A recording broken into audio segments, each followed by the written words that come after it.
Olá, boa noite, amigas, amigos da TV 247, começando aqui a análise política com Rui Costa Pimenta. Hoje, sexta-feira, 26 de fevereiro, 6 da tarde. Excepcionalmente, o Rui não pôde realizá-la na terça-feira dessa semana, então agradeço aqui ao Rui. Só que dessa vez, a gente vai fazer 30 minutos em razão do Boa Noite 247. Boa noite, Rui, tudo bem? Boa noite, tudo tranquilo, e você? Tudo em paz. Rui, nosso tempo é escasso, vamos tentar aproveitar ao máximo, e são vários temas para a gente passar aqui. Vamos lá. Ataque dos Estados Unidos à Síria. Governo Biden, então, ele desfaz todas as ilusões. Como é que você viu isso? Eu acho que ainda vai demorar para desfazer as ilusões, vai demorar, mas é um sinal inequívoco de que nós estamos diante de um governo agressivo, né? Porque é muito é interessante que os militares norte-americanos eles procuraram destacar que a ordem veio lá de cima da Casa Branca. Não foi uma ação determinada pelos militares, simplesmente. Quer dizer, o próprio Biden determinou a realização dessa ação militar. O que eu acho que é um recado de que agora as coisas com o Biden elas vão mudar, o tempo vai esquentar. Recado para o Irã, né, eles atacaram várias bases do Hezbollah, que é ligado ao Irã. Não sei se o pessoal sabe, mas o Hezbollah é uma organização islâmica de esquerda, né? Que esteve sempre na luta contra a direita israelense, contra a direita libanesa e tudo mais. Eu acho que é um sinal, né? Não sei se o pessoal vai registrar esse sinal imediatamente, o público maior, né? Mas eu acho que para as pessoas que acompanham melhor a política, esse é um sinal bem claro. Bom, você falou do Irã. Como é que você avalia o papel de Israel neste ataque do governo Biden à Síria? Bom, Israel está buscando acertar a situação com o Irã, né? Isso daí não é apenas uma mentalidade ofensiva que eles têm, né, que eles têm mesmo, mas é uma preocupação mais direta com a situação de Israel, porque com a Síria e o Líbano, né, praticamente aí dominados pelos xiitas, ligados ao Irã, a situação de Israel fica muito complicada. Sem falar que pode haver aí uma modificação nas relações políticas em outros lugares, como a Jordânia, por exemplo, que tem uma ampla fronteira com Israel. Tá? Eles têm muito medo disso daí. Tudo bem que o Irã tem uma atividade muito moderada, ao contrário do que falam os Estados Unidos, né? Mas não é difícil que aconteça isso. Em todos os países, há uma quantidade de população xiita e até de população sunita que acompanharia o Irã contra Israel, contra os governos estabelecidos. Eu acho que Israel está preocupado e é possível mesmo que haja alguma coisa. Para a gente fechar o tema Estados Unidos, Rui, na sua opinião, então, esse ato de guerra do governo Biden mostra que ele pode ser mais agressivo do que foi o Trump? Porque o Trump bateu a retirada da Síria. Não, sem dúvida nenhuma. Foi um ato bem agressivo, né? Bem agressivo mesmo. Os atos agressivos do Trump no Oriente Médio, né? É até difícil discutir isso daí, porque o pessoal tem um preconceito muito grande e não percebe as coisas. Não foram exatamente do Trump, né? A comunidade militar, de inteligência e tudo mais norte-americana tem uma certa independência do governo. Lógico, se o governo for muito contra, é difícil, mas eles pressionam, eles impõem determinadas diretrizes. O Trump não estava para isso. Era muito visível que a política dele não estava nesse terreno. Ele falava grosso quando ele tinha que agir, porque ele é um demagogo, né? Mas não era a política dele, não. Eu acho que a política do Biden vai ser bem mais agressiva do que a dele. Para a América Latina, como é que você vê a atitude? O que sinaliza, então, esse governo Biden para a América Latina? E aproveitando, como é que você viu as mudanças aí nas políticas de imigração, enfim? Bom, eu acho que a questão da fronteira, né, com o México, das fronteiras, eles estão reproduzindo a política do Trump, que já era do Obama, na verdade, né? A imprensa fez todo um escarcéu contra o Obama e tudo, mas contra o Trump, mas era a mesma política. Então, eu acho que isso daí não vai haver mudança. O que a gente tem que ver é a política econômica, né? Aí que eu acho onde as mudanças serão maiores, e é complexo isso daí.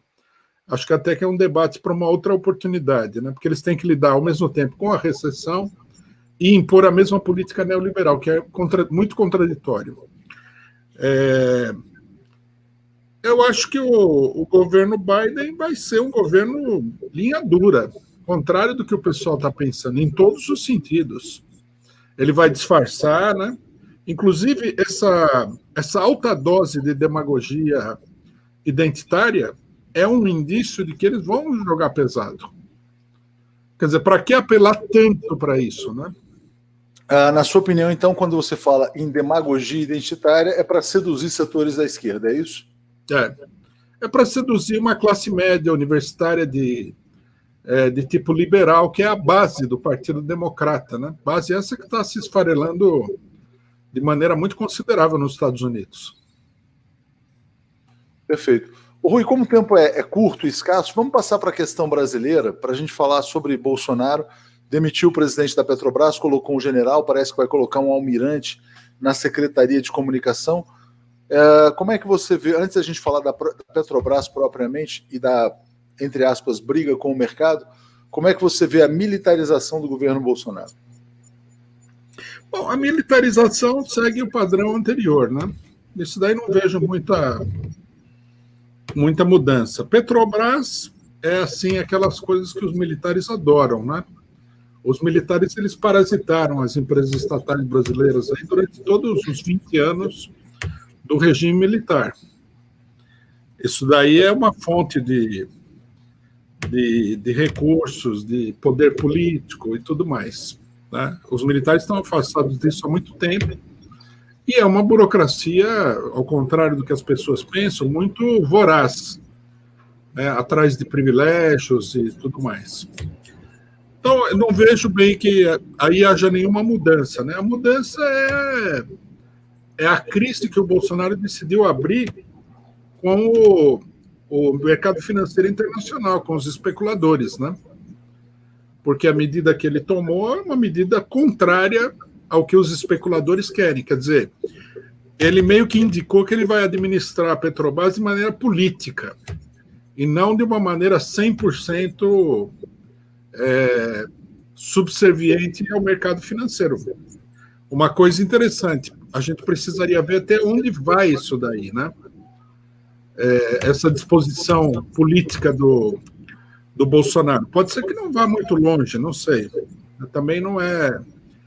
Nós não podemos dar muita fé de que os militares vão ter uma posição minimamente nacionalista. Isso aí é um pouco como é que se diz? Meio utópico, né? Agora, ele derrubou um agente do capital financeiro internacional muito importante, que era o presidente da Petrobras, né? Esse é um conflito com o imperialismo que ele vai ter que se virar. O anúncio que ele fez, ele foi até o Congresso, né? Pessoalmente, para entregar o plano de privatização do Correio. Isso daí é uma manobra evidente para disfarçar, para, digamos assim, baixar o tom da crise que ele provocou na Petrobras. Como quem diz assim, não, nós vamos privatizar e tal. Eu, pessoalmente, acho que... O Rodrigo Maia falou que é enrolação esse episódio dos Correios, que ele lançou um factoide que ele não vai vender os Correios. Mas só agradecendo aqui a Julião, que chegou como assinante, Rui, mas hoje caiu o presidente do Banco do Brasil. Então há sinais aí também de intervenção. Talvez ele coloque lá um militar no Banco do Brasil, as ações caíram, e ele deu sinais de que não que a política de preços vai mudar, mas que ele vai fazer alguma coisa para agradar as suas bases eleitorais, né? Então você acha que existe mais do que, vamos dizer assim, o desejo de militarização, também um certo enfrentamento com a direita neoliberal? Eu acho que ele está tendo ele teve esse enfrentamento durante todo o governo, né? Eu concordo com o Rodrigo Maia. É jogo de cena o que ele está fazendo com o Correio. Aparentemente é jogo de cena. Ele teve esse enfrentamento com o Rodrigo Maia o tempo todo, com os partidos da direita que buscaram controlar ele, né? Ele dava uma no cravo, outra na ferradura. manteve o Guedes aí o tempo todo, que é uma espécie de bichinho de estimação do mercado financeiro dentro do governo e tudo mais. Agora, é um governo ambíguo, isso daí é difícil de não notar isso daí, né? É um governo ambíguo, está cheio de militares, é um governo, não é um governo tradicional da burguesia, e é isso que preocupa a burguesia. A burguesia se preocupa justamente com isso que aconteceu na Petrobras. Você faz uma determinada coisa e as ações despencam e o pessoal perde um monte de dinheiro. Né? Eles têm essa preocupação com o Bolsonaro. Agora, eu não vejo que eles tenham também. Eles até agora não mostraram capacidade de se livrar do Bolsonaro e colocar uma pessoa totalmente alinhada com o neoliberalismo no governo. Né? Exatamente, Rui, estava fechado aqui, só abrindo o microfone aqui. Paulo Guedes deu uma declaração para a revista Veja dizendo o seguinte: olha, só fico com você, Bolsonaro, né, enquanto você estiver no caminho da prosperidade, que é o caminho dessa desgraça que a gente está vendo no Brasil. Destruição do país, né? Isso, exatamente. E aí ele falou o seguinte também: olha, me sinto como um general abatido. Né?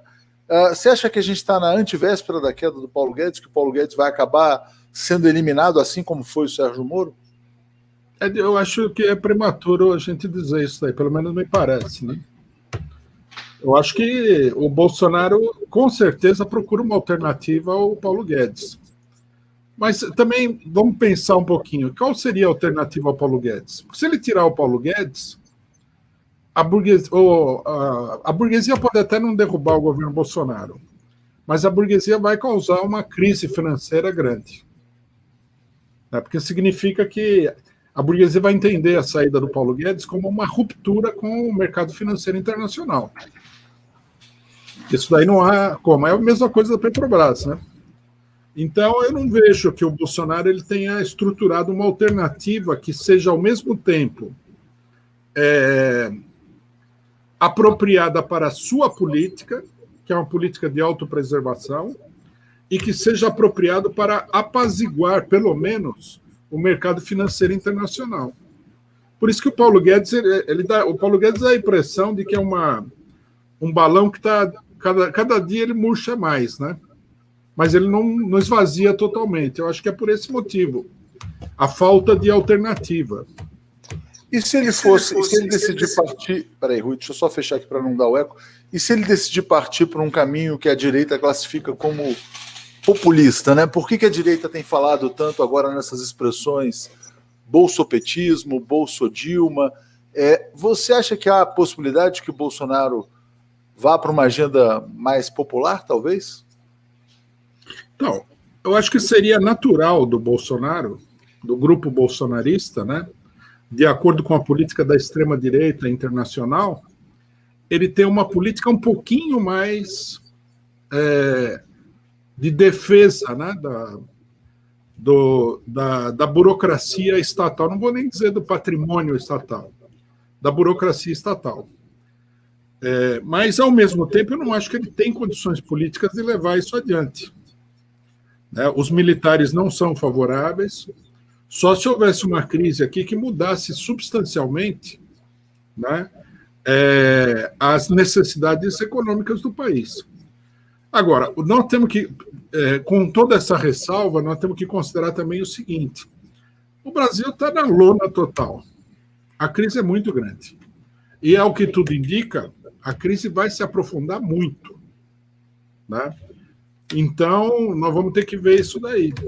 Porque se a crise se aprofunda, pode ser que haja aí alguma política para enfrentar essa crise que não seja a tradicional política neoliberal.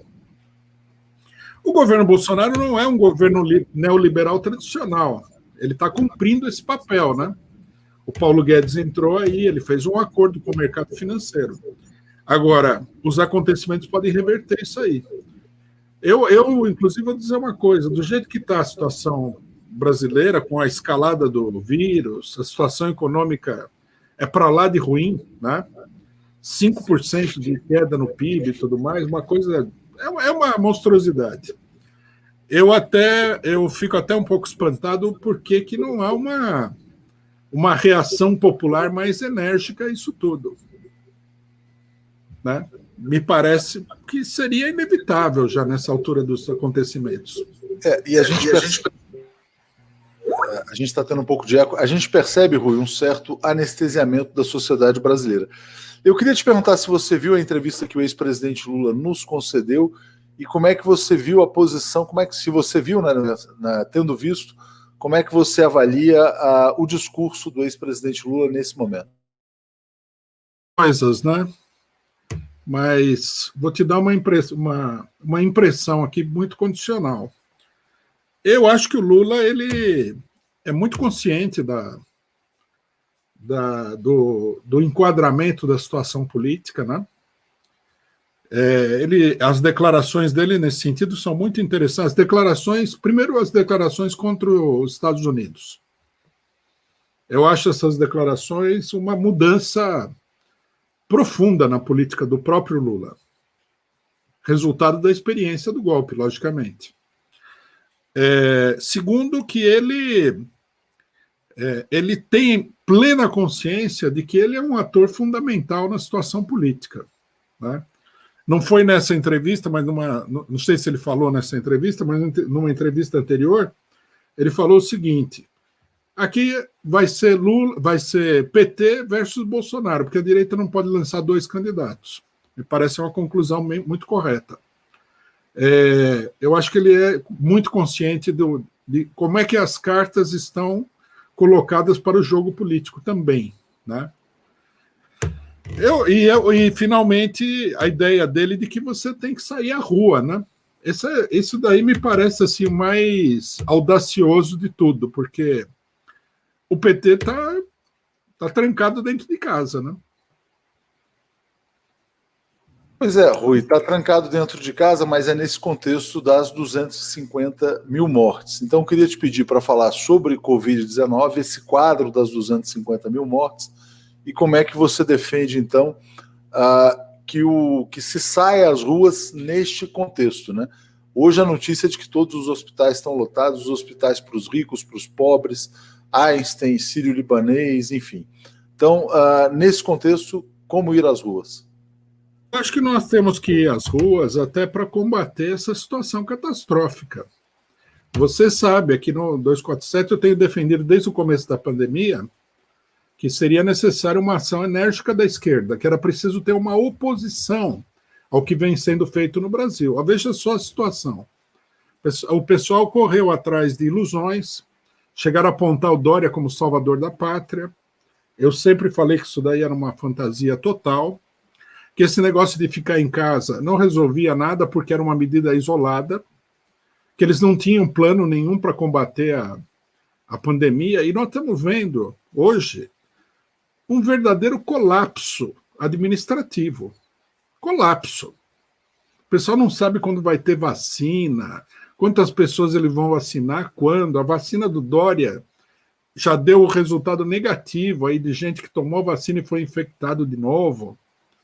Quer dizer, é um caos administrativo total. Os governos, eles são completamente incompetentes. Então, alguém precisa fazer alguma coisa. E eu acho que a maneira de fazer alguma coisa é o povo, é protestar. O povo está na rua. Eu fui ao médico hoje. Eu andei pela cidade, aí tive vários lugares, passei por vários lugares, está tudo funcionando assim, em geral. O transporte funciona, uma boa parte do comércio funciona, o pessoal está na rua, os transportes estão lotados, como sempre. É uma ficção esse negócio.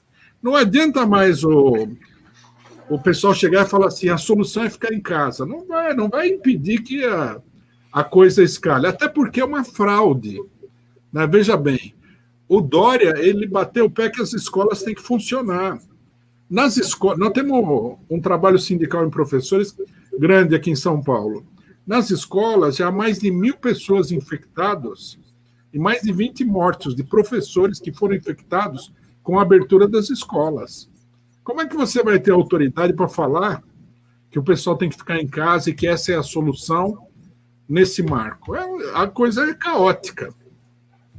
Eu acho que a esquerda precisaria agir, precisaria levantar a reivindicação de um plano de emergência para isso daí.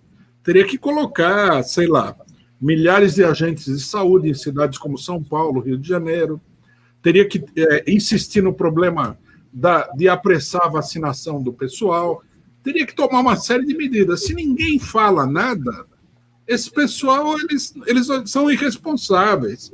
Esse Dória, todo mundo conhece esse cidadão, ele é um psicótico. Ele não liga para ninguém, é tudo jogo de cena. Agora ele botou um toque de recolher na madrugada. Na madrugada não tem quase ninguém na rua. Eu não sei quem quer enganar. Você defende um lockdown mais radical ou não? Não porque vai ser uma medida para, primeiro, disfarçar o caos. Segundo, jogar sobre a população, como eles vêm fazendo, a culpa da pandemia. O que o pessoal está dizendo é o seguinte, que é o povo que é culpado. O povo não obedece às medidas restritivas. Isso é uma mentira.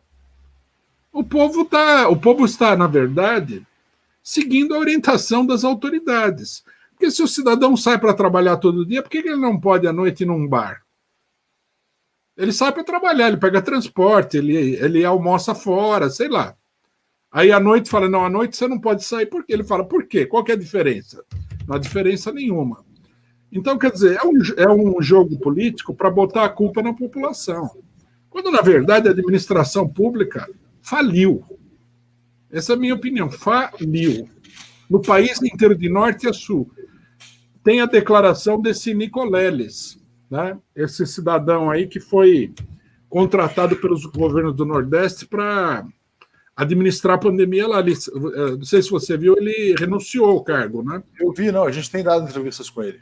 Então, ele renunciou por quê? Porque ele falou, aqui tem um conflito muito agudo entre a parte econômica e a parte da saúde da população, e ele não falou abertamente, porque ele não quer comprar uma briga, mas eu vou falar. Ninguém está fazendo nada de significativo, é por isso que ele saiu fora. Ele viu que o negócio isso daqui vai à loucura total. É capaz que no Brasil dobre o número de mortos. Isso aí chega a 500 mil de pessoas. E não adianta esperar que a política do Dória vai resolver a parada, não. Isso é a pior loucura de todas, na minha opinião. O Bolsonaro é um psicopata. Eu não sei se o STF vai mandar fechar o 247, que eu estou falando isso aqui. O Bolsonaro é um psicopata. O STF eu não sei, mas agora tem os advogados conservadores de Bolsonaro que vão sair processando todo mundo. Pelo menos estão ameaçando fazer isso. Então, aí é que tá. Mas a gente tem que falar as coisas porque a situação é uma situação... É uma hecatombe social que tem no Brasil. Uma hecatombe. É terrível a situação. E não é só o Bolsonaro. O Bolsonaro, o Dória, são todos. A administração pública dos partidos ditos democráticos de centro, que são partidos de direita, é uma falência total. E o Estado de São Paulo é o pior de todo o país. Com toda a riqueza do Estado, nós vamos chegar a ver gente morrendo do lado de fora dos hospitais. Na verdade, inclusive nos hospitais para os ricos, né? Porque os dois principais hospitais já estão organizando a fila. Rui, como infelizmente hoje o nosso tempo é mais curto, né? Amanhã a gente tem o mutirão Lula livre. Começa aí a movimentação pela anulação do STF. Você falou que o ex-presidente Lula está com muita consciência, tem falado sempre no papel dos Estados Unidos. No começo dessa transmissão você falou, bom, o governo Biden é um governo agressor, né? Então é uma situação bastante delicada a que a gente vive no mundo também. Como é que você vê, nesse contexto atual, que já está desmoralizada, né, a Operação Lava Jato, pelas mensagens aí que apareceram, a necessidade e a urgência da anulação desse julgamento? Dos julgamentos como um todo, né? Eu acho que é fundamental isso daí. Essa é uma questão fundamental. Se nós queremos avançar, todo mundo ficou empolgado aí porque o STF pegou um político de 15ª categoria, um pobre coitado, vamos falar que é verdade, né? E botou o cara na cadeia, passando por cima da lei e tudo mais. Agora, eles não vão fazer nada. Se nós queremos efetivamente obter uma vitória contra a direitização do país, o golpe, a questão do Lula é uma questão chave. E como você lembrou, amanhã é o dia que o próprio PT convocou para essa mobilização, né? Nós aqui, nós PCO, nós estamos chamando o pessoal para se concentrar em atos públicos e particularmente em São Paulo, na Avenida Paulista, amanhã à tarde, e em frente ao STF. Não sei que tamanho vão ser esses atos aí, porque tem esse negócio do pessoal não sair de casa e tudo mais. Mas eu queria aproveitar para fazer um chamado aqui, que as pessoas botam uma máscara, botam aquela máscarazinha de plástico, né, que é muito útil, pega o álcool gel e vai lá, no ato público. Ô Rui, aproveitando isso, né, você acha que a direita, que agora está rompendo com o bolsonarismo, eu já vi uma coisa curiosa, né? Eu vi vários agentes de mercado, depois que houve esse fato da Petrobras, colocando assim, o Lula era mais liberal do que o Bolsonaro, né? Gente do mercado financeiro. E agora vão lembrar, poxa, o Lula colocou o Meirelles, coisas desse tipo, né? O Rodrigo Maia disse que votaria no Haddad no segundo turno. O Rodrigo Maia também deu uma outra entrevista que a gente vai publicar amanhã, em que ele fala que o julgamento do Lula tem que ser anulado. Então já estou antecipando aqui. Você acha que essa direita pode se agarrar ao PT para tentar se livrar do Bolsonaro e tentar negociar alguma adesão ao neoliberalismo, no mínimo? Será que os neoliberais precisarão do Lula? Olha, eu não vejo isso aí assim. Eu acho que o que acontece é que esses setores que dão essas declarações são setores que estão em um declive muito profundo na política. Eu já vi isso daí em várias oportunidades antes. Nos momentos de crise, cresce a direita e há políticos que não conseguem acompanhar, por uma série de motivos, relações, etc. e tal, essa política direitista. Então, eles passam a dar declarações contra e tudo mais, né? Eu não estou vendo, não, que uma parcela... Pode acontecer que uma pequena parcela da burguesia se alinhe no campo do PT. Pode acontecer. Não, eu já vi também acontecer esse tipo de coisa. Mas sempre será uma minoria da minoria. Será sempre uma coisa assim. A burguesia sempre trabalha da seguinte maneira: vamos apostar nos dois cavalos aí, né? Porque vai que dá um revertério, a crise é muito profunda, o Lula sai candidato, sei lá, né? É bom que haja um setor da burguesia que procure segurar o Lula também, como eles estão fazendo com o Bolsonaro. Pelo menos um canal de diálogo, né? Talvez, né? Mas, na minha opinião, não é um setor decisivo que faria isso, não. Ok. O Roberto França está dizendo que a esquerda liberal está sendo conivente com esse estado de coisas aqui. A Regina falou, a visão de sempre, né, quanto aos militares, hoje sendo arranhada por grupos que apoiam este presidente e ocupam cada vez mais cargos públicos, né? O que o Rui falou, parasitando a máquina pública. O Rui, a gente tem agora o Boa Noite 247, eu não posso avançar. Vou te pedir só para fazer um encerramento antes da gente passar para o Boa Noite, que começa agora com o Rodrigo. Não, eu só queria reafirmar que o pessoal deve participar da maneira que for, né? Os que tiverem disposição, sair às ruas, principalmente em Brasília e em São Paulo, e os que não tiverem essa determinação, participar de algum tipo de atividade, apoiar, né? Fazer atividade nas redes sociais em defesa da anulação completa dos processos da Lava Jato e a restituição dos direitos do ex-presidente Lula. Obrigado, Rui. Só para fechar, você sobreviveu então ao duelo hoje com Pedro Zambarda? Sobrevivi intacto. Obrigado, bom fim de semana. Sigam aí com Boa Noite 247. Valeu. Para você também. Obrigado.